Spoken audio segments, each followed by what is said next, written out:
नमस्कार शेतकरी मित्रांनो, स्वागत आहे आमच्या शेतकरी मित्र 1994 यूट्यूब चॅनल. तर शेतकरी मित्रांनो, आज आपण अंजीर लागवडीची संपूर्ण माहिती बघणार आहोत. जर तुम्ही चॅनलवर नवीन असाल, असेच नवनवीन शेतीविषयक व्हिडिओ बघण्यासाठी चॅनलला सबस्क्राईब करा.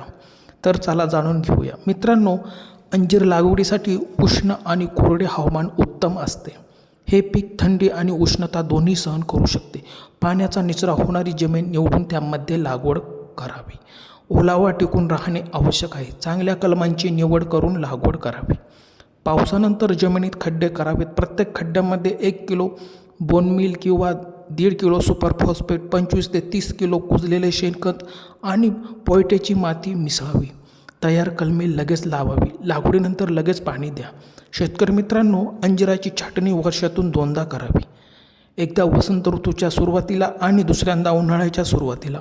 ऑगस्ट महिन्याच्या पहिल्या आठवड्यात छाटणी करणे हा एक चांगला पर्याय आहे, कारण या काळात झाड सुप्त अवस्थेत असते आणि त्यानंतर नवीन फुटे येण्यास मदत होते, ज्यावर फळे येतात. शेतकरी मित्रांनो, अंजीर खत व्यवस्थापनामध्ये सेंद्रिय आणि रासायनिक खतांचा योग्य वापर करणे खूप गरजेचे असते. झाडांच्या वाढीसाठी आणि उत्तम फळधारणेसाठी निंबोळी पेंड, गांडूळ खत, हिरवळीचे खत तसेच कॅल्शियम, मॅग्नेशियम, गंधक, बोरॉन, जस्त यांसारख्या सूक्ष्म अन्नद्रव्यांचा वापर करावा. शेतकरी मित्रांनो, नायट्रोजनयुक्त खतांचा जास्त वापर टाळावा, कारण ह्यामुळे फळे योग्य प्रकारे पिकत नाहीत आणि गळून पडतात.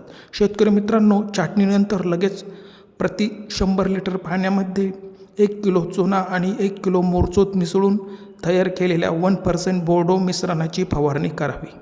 शेतकरी मित्रांनो, कोवळी पाने फुटल्यानंतर साधारणपणे छाटणीनंतर 20 दिवसांनी सुरुवात करून 15 दिवसांच्या अंतराने आलटून पालटून फवारणीचे नियोजन करावे.